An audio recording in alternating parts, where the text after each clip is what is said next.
اللہ الرحمن الرحیم۔ السلام علیکم ورحمۃ اللہ وبرکاتہ۔ بعض لوگوں کی فطرت ہوتی ہے منہ سے زبان سے ٹٹی اگلنے کی۔ اللہ تعالیٰ کی یہ وہ عظیم نعمت ہے جس کا صحیح استعمال کرنے کے بجائے وہ اس کا بےہودہ استعمال کر کے دراصل کسی کا کچھ نہیں بگاڑتے، اپنی دنیا و آخرت برباد کرتے ہیں۔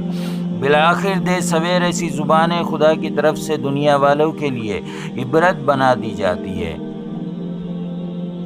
جسے کینسر کے کیڑے کھاتے ہیں وہ سڑ سڑ کر اپنے انجام بد کو پہنچ جاتے ہیں۔ اے کاش وہ سدھر جائیں، وہ بھی ہمارے بھائی ہیں۔ ہم ان کے لیے ہدایت اور صحیح راستے کی دعا اور منوکامنا ہی کر سکتے ہیں کہ یہی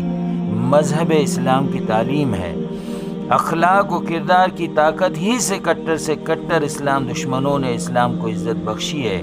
جس کی اپنی ایک شاندار تاریخ اور روایت رہی ہے۔ ہمیں دکھ اور افسوس ہے ایک ملعون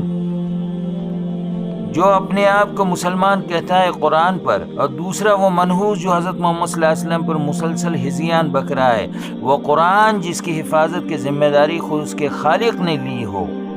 اور فی محمد صلی اللہ علیہ وسلم وہ مبارک ہستی، وہ نور مجسم، سراپا خیر و محبت، انسانیت کے لیے باعث رحمت و برکت، جن کے طفیل یہ ساری کائنات وجود میں لائی گئی۔ بعد از خدا بزرگ تو یہ قصہ مختصر، خدا کے بعد اگر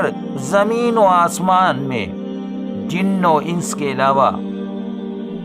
جن سے شجر حجر جانور پرندے اور معمولی مخلوق تک پیار کرتی ہے، بلا شبہ وہ محمد صلی اللہ علیہ وسلم کی مبارک ہستی ہے۔ ان کے بارے میں اتنی غلیظ اور گندی زبان کا استعمال کہ خدا نے جن کے بارے میں فرمایا وَرَفَعْنَا لَكَ ذِكْرَكَ، ہم نے آپ کا ازل تا ابد ذکر بلند کیا ہے، عزت اور شرف بخشا۔ پھر محمد صلی اللہ علیہ وسلم کے معنی ہی ہوتے ہیں جن کی بہت اور ہر طرح سے تعریف روا رکھی گئی ہو۔ ایسے پیکر انسانیت، آفتاب و مہتاب کی طرف الفاظوں کے جھوٹے زہریلے تیروں کو پھینکنا کہ وہ پلٹ کر خود اپنے ہی منہ کو مسخ کر دے، ایسی جرأت محمد صلی اللہ علیہ وسلم کو بنانے والے خالق کو چیلنج سے روح تھرا اٹھتی ہے، لوگوں کی نیندیں غائب ہے۔ اس میں ہمارے بہت سے ہندو بھائی بھی ہیں جو ایسے وحشی اور پاگل انسان کو جو ایسا کر کے خود اپنے دھرم سنسکرتی مریادہ پروشتم رام، جسے مسلمان امام الہند کہتے ہیں، کہ دنیا بھر میں بدنامی جگہ سائی کا سبب بن رہے ہیں، اس کے خلاف ہمارے ہندو بھائی کھڑے ہو چکے ہیں۔ کاش اس شخص کو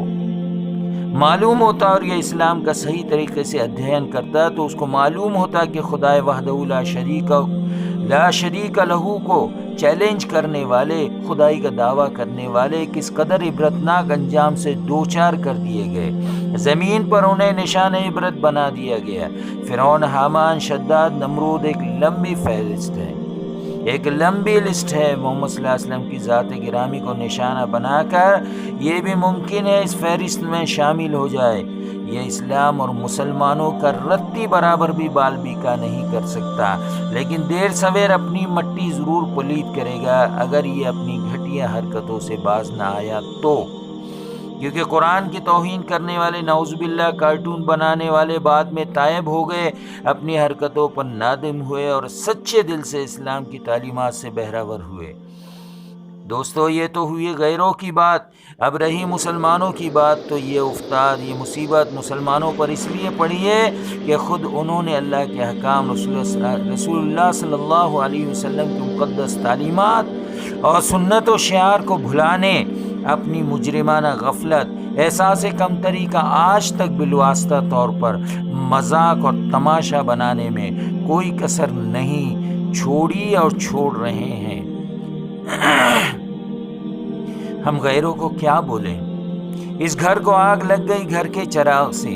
جنہیں اوروں کے لیے شمع ہدایت، پیکر انسانیت، اخلاق و محبت کے داعی مجسم کی حیثیت سے اپنی شخصیت کا لوہا منوانا تھا، پیارے آقا صلی اللہ علیہ وسلم کی پیاری تعلیمات کو عام کرنے اور اپنے کردار سے اس کا عملی نمونہ بننا تھا۔ آج بھی دیکھیے ماہ مبارک میں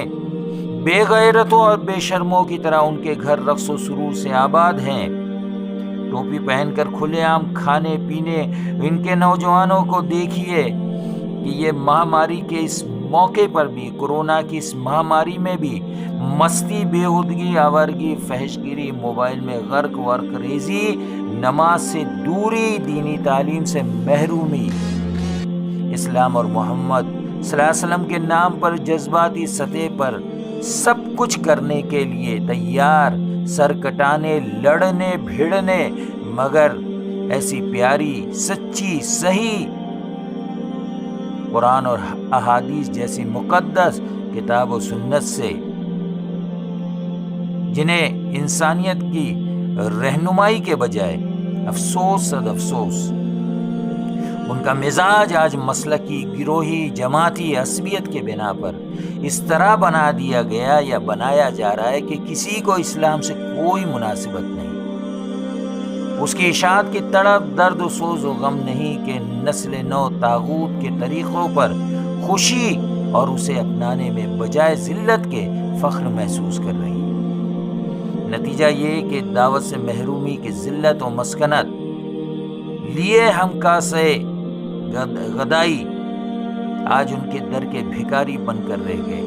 چند سکوں اور معمولی مناصب کے لیے چاپلوسی اور تملق پسندی میں ہمارے ذمہ داران، قائد، رہنما اور لیڈران پوری قوم کو ساحل پر لا کر ڈبو رہے ہیں۔ اللہ ہمیں اپنے حفظ و امان میں رکھے اور قرآن و حدیث کے خزینہ غیب سے اپنے ساتھ ساتھ اوروں تک اسے پہنچانے میں اور اس سے مستفیض ہونے کی توفیق مرحمت فرمائے، آمین۔ ہم انشاءاللہ اپنے ہندو بھائیوں کے لیے روزانہ ایک حدیث مبارکہ پیارے نبی صلی اللہ علیہ وسلم کی پیاری باتیں عنوان کے تحت ہندی، انگلش، مراٹھی میں آپ کی خدمت میں پیش کرتے رہیں گے۔ امید کہ یہ سلسلہ آپ کو پسند آئے گا اور آپ زیادہ سے زیادہ اسے شیئر کریں گے۔ مسلمانوں کو قرآن و حدیث کی روشنی میں اس موقع پر اس بات کو ذہن نشیں کرنا چاہیے کہ ہر بات کا جواب دے کر ایسے لوگوں کو اہمیت دینا، مشہور کرنا، جذباتی سطح پر اچھالنا، غم و غصے کا اظہار کرنا مناسب نہیں، بلکہ اس سلسلے میں قرآن کریم کے مطابق یا ایھا الذین آمنوا استعینوا بالصبر والصلاۃ ان اللہ مع الصابرین، اے ایمان والو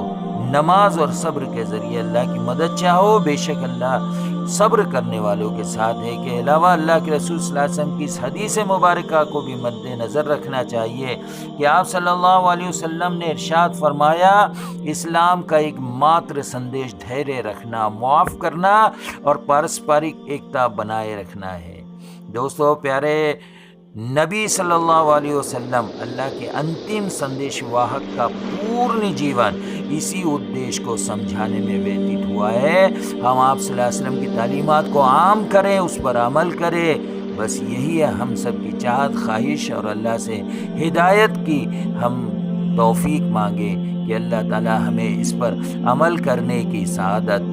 مرحمت فرمائے، آمین۔